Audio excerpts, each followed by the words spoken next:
स्वागत है आप सभी का आपके अपने चैनल नॉलेज ट्रैक में।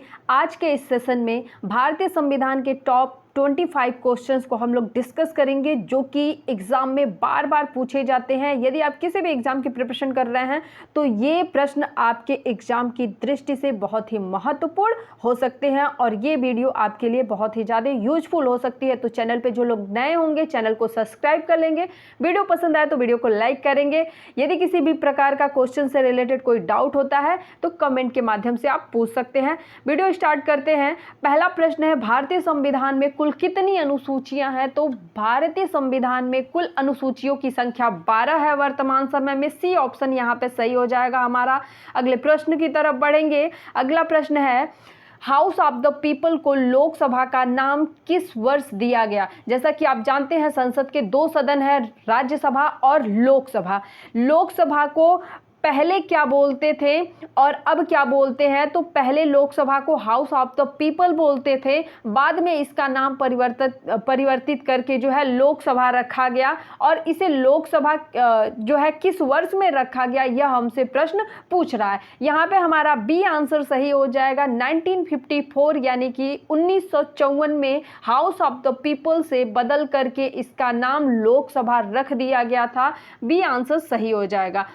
प्रश्न संख्या 3 है, निम्नलिखित में से किस अधिकार को डॉक्टर भीमराव अंबेडकर ने संविधान का हृदय और आत्मा बताया है? ठीक है, ये प्रश्न इंपॉर्टेंट है। यहाँ से आपके क्वेश्चंस बार बार पूछे जाते हैं और लगभग इस सेशन का सभी प्रश्न क्या है बहुत ही इंपॉर्टेंट है, लेकिन इस प्रश्न की बारंबारता तो कुछ ज़्यादा ही देखने को मिलती है और यहाँ पे एक कन्फ्यूजन पॉइंट भी है। अभी आपका अगले प्रश्न पे जो है इस कन्फ्यूजन को दूर कर दिया जाएगा। संविधान की आत्मा और हृदय जो है अंबेडकर जी ने कहा है संवैधानिक उपचारों के अधिकार को। ऑप्शन सी यहाँ पे सही हो जाएगा। अगले प्रश्न पे चलेंगे। भारतीय संविधान की आत्मा किसे कहा गया है? तो यदि भारतीय संविधान की आत्मा की बात की जाए तो भारतीय संविधान की आत्मा प्रस्तावना को कहा गया है। यहाँ पे बी आंसर सही हो जाएगा हमारा। ठीक है, तो इस प्रकार से ये दो जो प्रश्न पूछे जाते हैं यहाँ पे थोड़ा सा कंफ्यूजन हो जाता है, इतना ध्यान रखिएगा। अंबेडकर की जब बात की जाएगी तो वहाँ पे हृदय और आत्मा दोनों की बात होगी या फिर सिर्फ और सिर्फ हृदय की बात होगी। ठीक है, लेकिन जब आत्मा की बात की जाएगी कि संविधान के किस भाग को या फिर भारतीय संविधान की आत्मा किसे कहा गया है, तब वहां पे आपका क्या हो जाएगा? प्रस्तावना हो जाएगा। क्योंकि यदि भारत के संविधान की प्रस्तावना को पढ़ लिया जाए तो पूरे संविधान का सार आप समझ सकते हैं। ठीक है, तो भारत के संविधान का जो प्रस्तावना है, जो प्रियम्बल है, इस तरीके से बनाया गया है कि एक बार उसको पढ़ करके आप पूरे संविधान को समझ सकते हैं और बार बार लगातार जो है ये जान लीजिए कि प्रस्तावना से हमेशा प्रश्न पूछे जाते हैं। प्रस्तावना आपके लिए बहुत ही ज्यादा महत्वपूर्ण है। इससे रिलेटेड वीडियो चैनल पर पड़ा हुआ है, जो लोग नहीं देखे होंगे वो चैनल के प्लेलिस्ट में जाकर के वीडियो देख लेंगे। चलिए अगले क्वेश्चन पे चलते हैं। क्वेश्चन नंबर 5 है, संसद के 2 सत्रों के बीच की अवधि कितने माह से अधिक नहीं होनी चाहिए? तो संसद के दो जो सत्र होते हैं उनके बीच का जो गैप होना चाहिए वो कितने माह से अधिक का नहीं होना चाहिए? 6 माह से अधिक का गैप नहीं होना चाहिए। यहाँ पे बी आंसर क्या हो जाएगा हमारा? सही हो जाएगा। अगला जो प्रश्न है, लोकसभा का सत्र एक वर्ष में कितनी बार बुलाया जाता है? तो पिछले ही प्रश्न में हमने देखा कि लोकसभा का जो सत्र है क्या किया जाता है? एक वर्ष में 2 बार बुलाया जाता है और दोनों सत्रों के बीच में 6 माह से ज़्यादा का गैपिंग नहीं होना चाहिए। ठीक है, कम से कम जो भी समय हो लेकिन 6 माह से अधिक का समय नहीं होना चाहिए। यदि क्या है एक सत्र आज लगी तो 6 माह के भीतर दूसरी सत्र क्या हो जानी चाहिए? लग जानी चाहिए, यानी कि बुला ली जानी चाहिए। तो इस प्रकार से यहाँ पे ए आंसर हमारा सही हो जाएगा। क्वेश्चन नंबर 7 देखेंगे, लोकसभा के निर्वाचित सदस्यों की अधिकतम संख्या कितनी हो सकती है? तो 2026 तक यह संख्या अपरिवर्तनीय है और 2026 तक ये जान लीजिए कि लोकसभा के निर्वाचित सदस्यों की अधिकतम जो संख्या हो सकती है वो 550 हो सकती है। सी ऑप्शन सही हो जाएगा। इसके बाद अगले प्रश्न पे बढ़ेंगे। क्वेश्चन नंबर 8, राज्यसभा के सदस्यों की अधिकतम संख्या कितनी हो सकती है? यह संख्या भी 2026 तक अपरिवर्तनीय है, बदली नहीं जा सकती है और निश्चित कर दी गई है कि 2026 तक इतनी ही संख्या रहेगी, उसके बाद परिवर्तन जो भी देखने को मिलेगा। तो यहाँ पे ए आंसर सही हो जाएगा कि राज्यसभा के अधिकतम सदस्यों की जो संख्या हो सकती है वो 250 हो सकती है।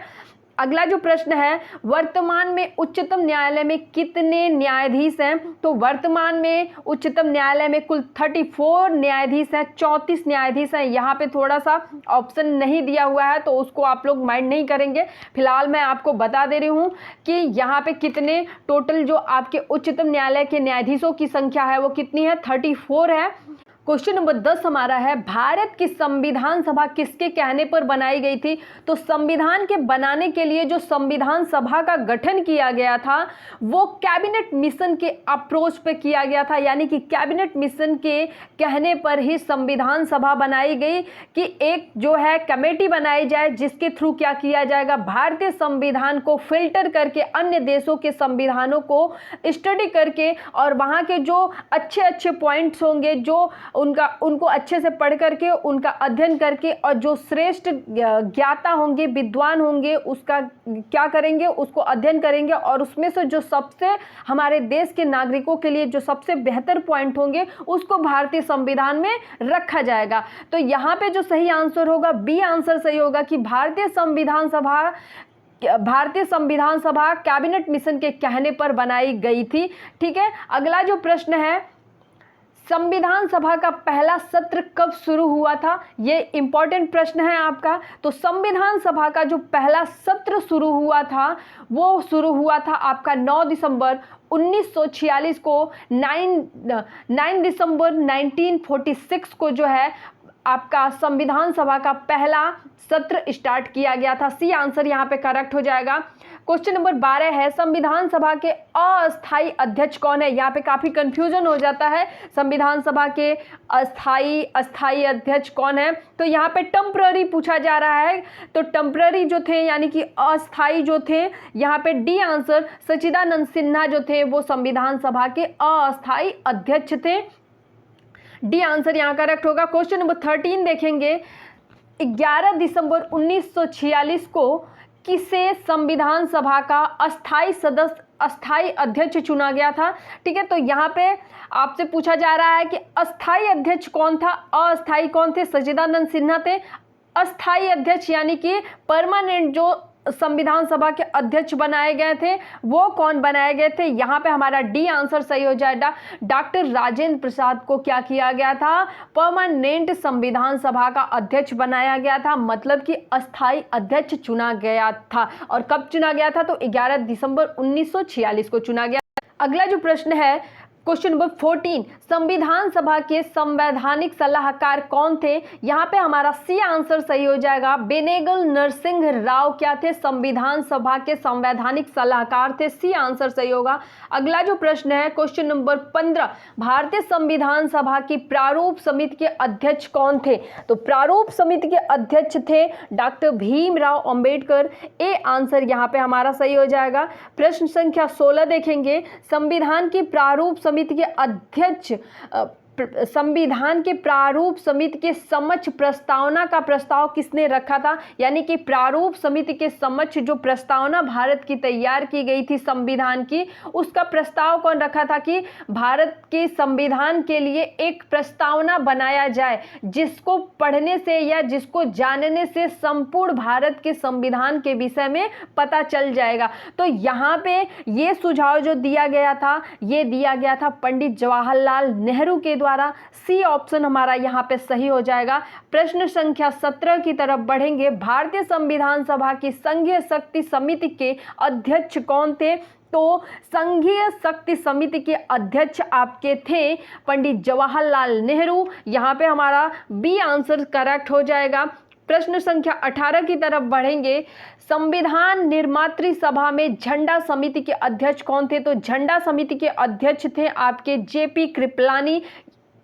जेपी कृपलानी, डी आंसर हमारा क्या हो जाएगा, सही हो जाएगा। अगले प्रश्न की तरफ बढ़ेंगे। प्रश्न संख्या 19 है हमारा, भारतीय संविधान सभा द्वारा भारतीय राष्ट्रीय ध्वज को कब अपनाया गया था। ये प्रश्न हम पहले भी पढ़ चुके हैं, लेकिन इस सेशन में हम इंपॉर्टेंट प्रश्नों को कर रहे हैं, तो ये हमारे लिए जानना जरूरी है। यहाँ पे हमारा डी आंसर सही हो जाएगा। 22 जुलाई 1947 को क्या किया गया था, भारतीय संविधान द्वारा भारतीय राष्ट्रीय ध्वज को अपनाया गया था। और 22 जुलाई के दिन ही हम झंडा दिवस को सेलिब्रेट करते हैं। झंडा दिवस कब मनाया जाता है, तो 22 जुलाई को झंडा दिवस मनाया जाता है। यहाँ पे क्या हो जाएगा हमारा, डी आंसर करेक्ट हो जाएगा। अगले प्रश्न की तरफ बढ़ेंगे। प्रश्न संख्या 20 जो है हमारा क्या है, भारतीय राष्ट्रीय ध्वज तिरंगे का डिजाइन किसने तैयार किया था। तो यहाँ पे बी आंसर सही हो जाएगा। पिंगली वेंकैया ने क्या किया था, पिंगली वेंकैया ने ही भारतीय राष्ट्रीय ध्वज का जो है डिजाइन तैयार किया था।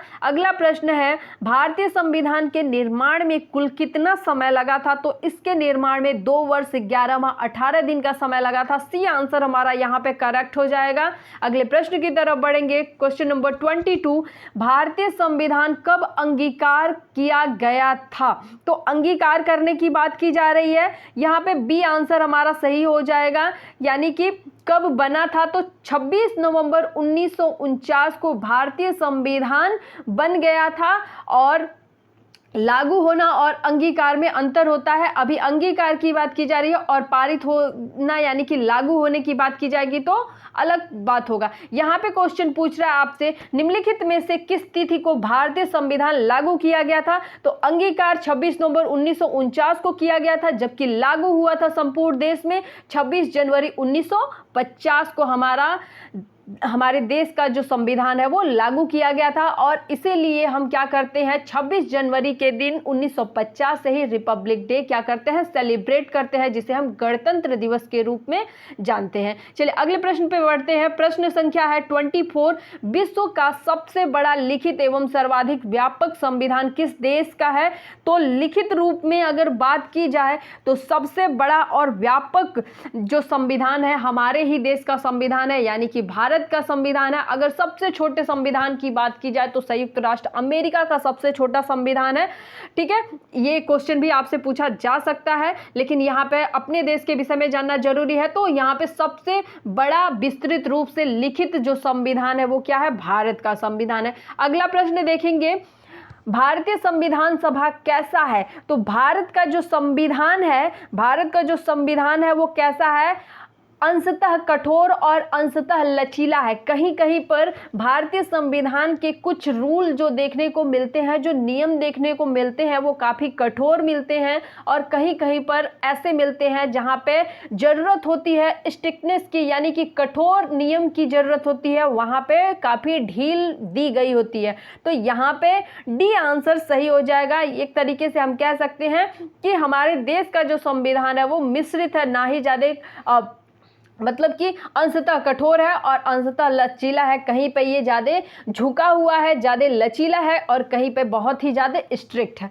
तो यहाँ पे हमारा डी आंसर करेक्ट हो जाएगा। और अगला जो प्रश्न है ये आप लोगों के लिए है। फिलहाल ये कॉन्स्टिट्यूशन से तो नहीं है, लेकिन ये प्रश्न आपके लिए महत्वपूर्ण है। इस प्रश्न का उत्तर आप लोग देंगे। ये प्रश्न देख लीजिए, मानव शरीर में क्रोमोसोम्स की संख्या कितनी होती है। ऑप्शन है 46, 48, 49 और 50। जो भी सही आंसर बताना चाहेगा वो कमेंट सेशन में आकर के कमेंट के माध्यम से बता सकता है। एक बार फिर से मैं रिक्वेस्ट करूंगी, जो लोग चैनल पे पहली बार आए होंगे चैनल को सब्सक्राइब कर लेंगे, बेल आइकन को प्रेस कर लेंगे, ताकि आने वाली भविष्य में जो भी वीडियो अपलोड की जाए उनकी नोटिफिकेशन आप तक जाती रहे। और वीडियो पसंद आई हो तो वीडियो को लाइक करेंगे। वीडियो देखने के लिए धन्यवाद।